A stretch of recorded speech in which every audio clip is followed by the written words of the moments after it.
بسم اللہ الرحمن الرحیم۔ سورۃ البقرہ،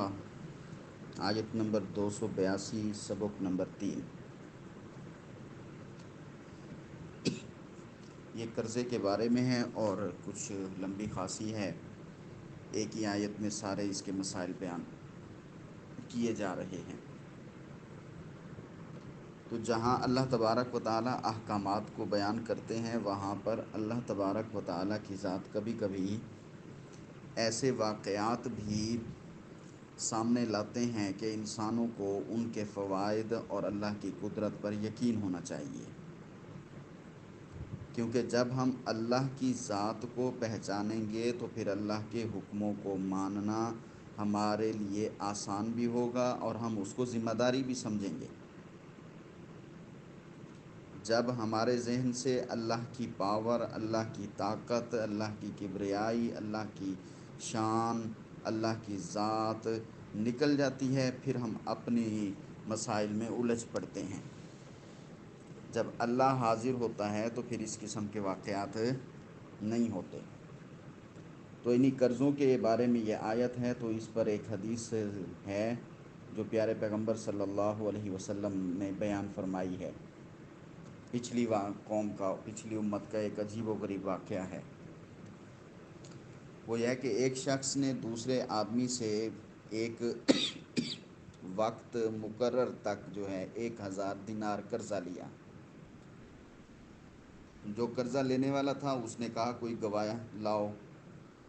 تو جو قرضہ دینے والا تھا اس نے کہا کوئی گواہ لاؤ، تو ضرورت مند جو آدمی تھا اس نے کہا میرے پاس کوئی گواہ نہیں ہے، میری کوئی گواہی نہیں دے گا، بس اللہ ہی میرا گواہ ہے، تم دے دو مجھے۔ اس نے کہا پھر کوئی ضامن ضمانت والا لے آؤ، تم اگر نہیں دے سکو گے تو وہ ضمانت بھرے گا۔ تو اس نے کہا میرا ضامن بھی اللہ ہی ہے، نہ میرے پاس گواہ ہے نہ میرے پاس کوئی ضامن ہے۔ تو اس قرضہ دینے والے آدمی نے جو ہے بغیر گواہ کے اور ضامن کے قرضہ اس کو دے دیا کہ بھئی اللہ کا نام یہ کہہ رہا ہے تو میں اس کو دے دوں۔ اور اس وقت انسانوں میں اللہ کی طاقت اور اللہ کی پہچان تھی۔ آج اگر کوئی اس طرح کرتا بھی ہے تو دوسرا پھر اس کو ہماری زبان میں یوں سمجھے گولی دے جاتا ہے، اچھا یہ اللہ والا بندہ ہے، چال پھر اس کو چکمہ دے دو۔ یہ اللہ کی بات کا ہے، کوئی نیک بننا چاہتا ہے تو دوسرا اس کا ایسا بیڑا غرق کرتا ہے کہ پھر وہ دوسری دفعہ نیکی کرنے سے ہی ڈرتا ہے۔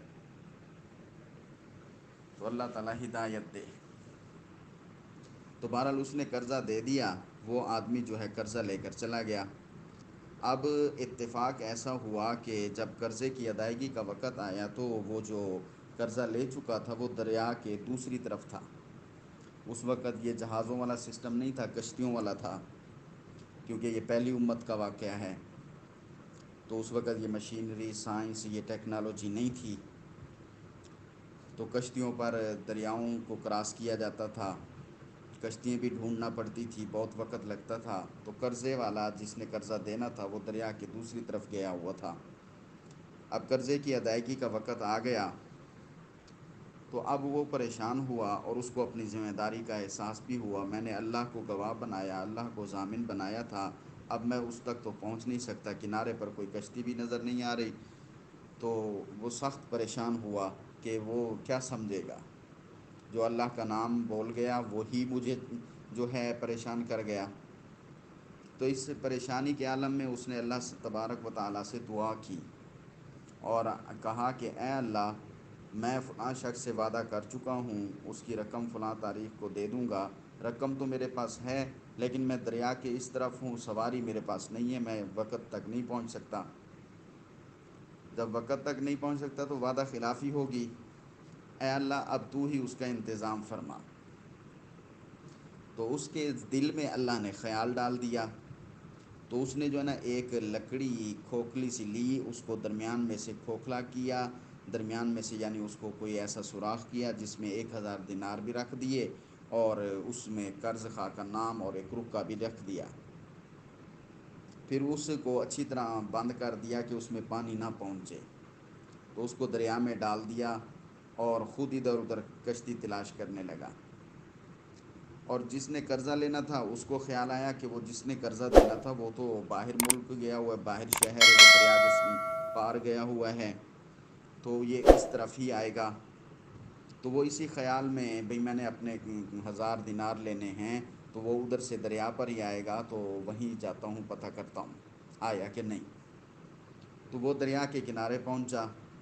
اس نے ادھر ادھر دیکھا، دور تک کہیں سے کوئی کشتی آتی دکھائی نہ دی، اور وہ مایوس ہو گیا اور واپس آنے لگا۔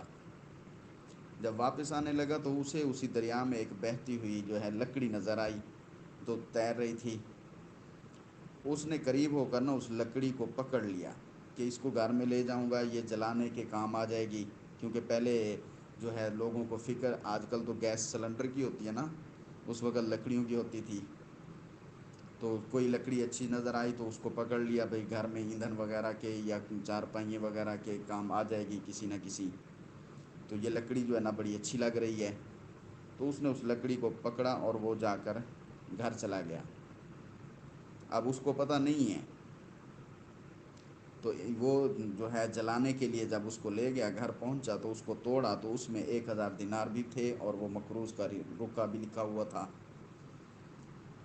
تو اس نے یہ سارا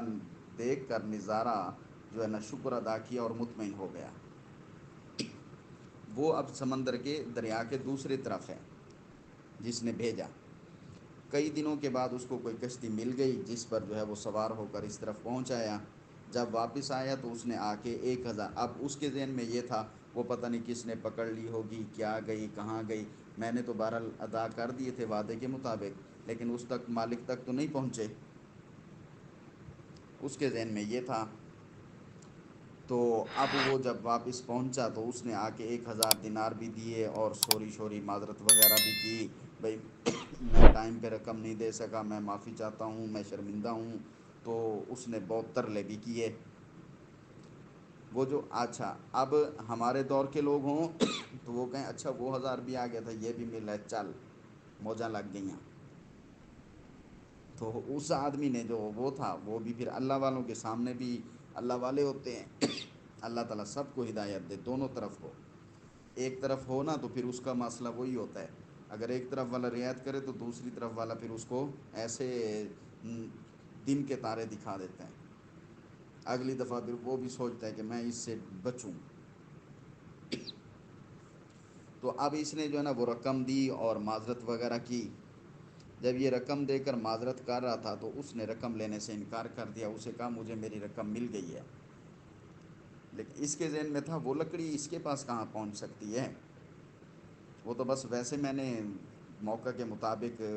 جو ہے وعدے کے مطابق اللہ کے حوالے کر دی تھی، یہاں اس تک کیسے، اس تک پہنچنا مشکل ہے، اس کا راستے میں کسی نے پکڑ لی ہوگی یا دریا میں بہہ رہی ہوگی کہیں نہ کہیں۔ تو جب اس مقروض نے بہت زیادہ اصرار کیا تو اس قرض خواہ نے کہا تم مجھے قسم اٹھا کر بتاؤ 1000 دینار لکڑی میں بند کر کے سمندر میں تم نے نہیں بہائے تھے، قسم اٹھاؤ۔ تو جب اس نے اتنا زور دیا قسم والا تو آخر کار اس نے مان لیا کہ ہاں میں نے واقعی اسی تاریخ کو ایسے ایسے ہوا تھا، میں نے ایسے ڈال دیے تھے، لیکن یہ جو ہے نا مجھے پتہ نہیں کہ تجھ تک پہنچی یا نہیں۔ تو اس نے کہا کہ مجھ تک وہ پہنچی ہے۔ اللہ نے جب نیت صاف ہو تو پھر راستے اللہ بنا دیتے ہیں، اور جب نیت صاف نہ ہو تو پھر قرض لینے والا پیچھے بھاگتا رہتا ہے اور قرض دینے والا ٹال مٹول کرتا رہتا ہے، اس کو چکر لگواتا رہتا ہے۔ اور ہمارے ہاں پتہ نہیں مختلف قسم کے آج کل الفاظ چلتے رہتے ہیں، جب تک پیسے تمہارے پاس ہیں تو وہ تمہارے ہیں، جب تم نے کسی کو دے دیے تو پھر تم اس کے غلام ہو گئے۔ حالانکہ شکر تو اس کو ادا کرنا چاہیے، احسان تو اس کو ماننا چاہیے جس نے لیے ہوئے ہیں، بھئی تیری مہربانی، موقع پہ مجھے قرضہ دے دیا تو نے، لیکن نہیں، جو دیتا ہے پریشان وہی رہتا ہے۔ آخر کار آج کل میں نے اتنے دیکھے ہیں واقعات کہ آخر کار قرضہ دینے والا یہ کہہ کے خواب خیال چھوڑ دیتا ہے یار اللہ کی رضا کے لیے میں نے تجھے معاف کیے، یہاں تک نوبتیں آ جاتی ہیں، کیونکہ وہ کہتے ہیں عدالتوں میں جائیں جھگڑیں لڑیں تو اسے اور نقصان ہوگا، لکھائی پڑھائی اور یہ جو ہم آیت پڑھ رہے ہیں اللہ کا حکم اس کے مطابق کوئی نہیں آج کل قرضے نہ لیتا ہے نہ دیتا ہے، لکھ پڑھ وغیرہ کچھ بھی نہیں ہوتی۔ تو اب نہ ثبوت ہے، نہ گواہ ہے، نہ کچھ ہے، تو وہ پریشانی کا عالم ہوتا ہے۔ تو بہرحال دیکھیں، وَاسْتَشْهِدُوا شَهِیدَیْنِ مِن رِجَالِکُمْ اور استشہدو وہ سب طلب کریں گواہ، سین تامن طلب کریں، شین ہے دال گواہ، شہادت سے گواہی سے گواہ، تو وہ طلب کریں، ڈھونڈ لیں گواہ، شہیدینی دو گواہ، مِن رِجَالِکُمْ تمہارے مردوں میں سے، گواہ بنائیں، اور گواہ بھی کون ہوں؟ مرد ہوں، عورتوں میں سے نہ ہوں۔ فَإِن لَمْ يَكُونَا رَجُلَيْنِ فَپس ان اگر لم یکونا نہ ہوں وہ دو رجلین مرد، اگر دو مرد گواہی کے طور پر نہیں مل رہے، تو پھر فرجل ایک مرد ضرور ہونا چاہیے، وامرأتان اور دو عورتیں، فرجل ایک مرد اور دو عورتیں۔ اگر عورتیں 1000 ہوں، مرد ایک بھی نہ ہو، تو 1000 عورتوں کی گواہی قبول نہیں ہے، مرد کا ہونا ضروری ہے۔ اس مسئلے میں یہ بات جو ہے آج کے ماحول کے اعتبار سے میں واضح کر رہا ہوں، یہاں پر عورتوں کو سمجھ جانا چاہیے جو کہتی ہیں ہم مردوں کے برابر ہیں، تمہارے حقوق ہیں شوہر صاحب، تو ہم بیویوں کے بھی حقوق ہیں، تم مرد انسان ہو تو کیا ہم عورتیں انسان نہیں ہیں؟ جو اس قسم کے دعوے وغیرہ کرتی ہیں اور جو اپنا جو ہے مقام ڈھونڈنے کے لیے حد سے تجاوز کر جاتی ہیں، ان کو بتانا چاہیے اس آیت کو دیکھو، تم 1000 ہو جاؤ، جب تمہارے ساتھ ایک مرد نہ ہو تو تمہاری گواہی ہزاروں کی بھی معتبر نہیں ہے۔ بات سمجھ آ رہی؟ فرجل اور ایک مرد ہو، وامرأتان اور امرأتان، امرأتن عورت، اور الف اور نون زرنی یہ دو کے معنی میں ہے تثنیہ کا، دو عورتیں، اور ہوں کون سے؟ ممن ترضون، من منے سے، من منے جو، ان میں سے جو، ترضون تا منے تو، وون منے سب، رے اور زواد جو ہے یہ راضی سے ہے، تم راضی ہو، ممن ان میں سے جن سے تم راضی ہو، من الشہداء من من سے، الشہداء گواہ بننے، گواہوں میں سے جن مردوں، دو مردوں کے ساتھ تم راضی ہو، یا جس ایک مرد اور دو عورتوں کے ساتھ تم راضی ہو کہ ان کو گواہ بنا لیا جائے، جن کو تم گواہ بنانا پسند کرتے ہو، جن پر تمہیں اعتبار ہو، تو ان کو گواہ بنا لو۔ اچھا، عورتوں میں سے مرد تو ایک تھا، ٹھیک ہے، مرد تو دو تھے، اب ایک مرد کی جگہ ایک ہی مرد آ گیا، وہ تو ٹھیک ہے، عورتیں دو کیوں ہونی چاہیے؟ عورتوں میں نسیان کی بھی بیماری ہوتی ہے، عقل ان کی آدھی ہوتی ہے، حدیث مبارکہ میں آتا ہے ان کا دین بھی آدھا ہوتا ہے، نماز روزے جو ہیں یہ بھی ان کے آدھے ہوتے ہیں، تو اسی طرح ان کی عقل بھی آدھی ہوتی ہے۔ تو ان تضلّ، ان مانے یہ کہ، تضلّ، تضلّ میں ضاد اور لام ہے، تو یہ زلال سے ہے، زلال کا معنی گم ہو جانا، جس کو ہم کہتے ہیں بھول جانا، ان تضلّ، ان یہ کہ تضلّ بھول جائے، احداہما، احدا ایک عورت، ہما ان دو عورتوں میں سے،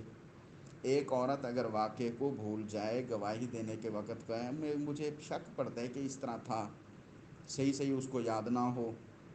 تو وہ اگر ایسے کہے تو فَتُذَكِّرَ إِحْدَاهُمَا الْأُخْرَى، فا زبر فا منے پاس، تذکرہ، ذکر کا معنی یاد کرنا، اور یہ جو ذکر شد آ گئی ہے اس کا معنی یاد دلانا، یاد کرانا، فتذکرہ پس یاد کرائے، احداہما ان دو عورتوں میں سے ایک، الاخری جو کہ دوسری ہے، ایک تو کچھ بھول رہی ہے، شک میں پڑی ہے، تو دوسری جو ساتھ عورت لگائی ہے وہ اس لیے لگائی ہے کہ اس بھلکڑ کو وہ یاد کرائے،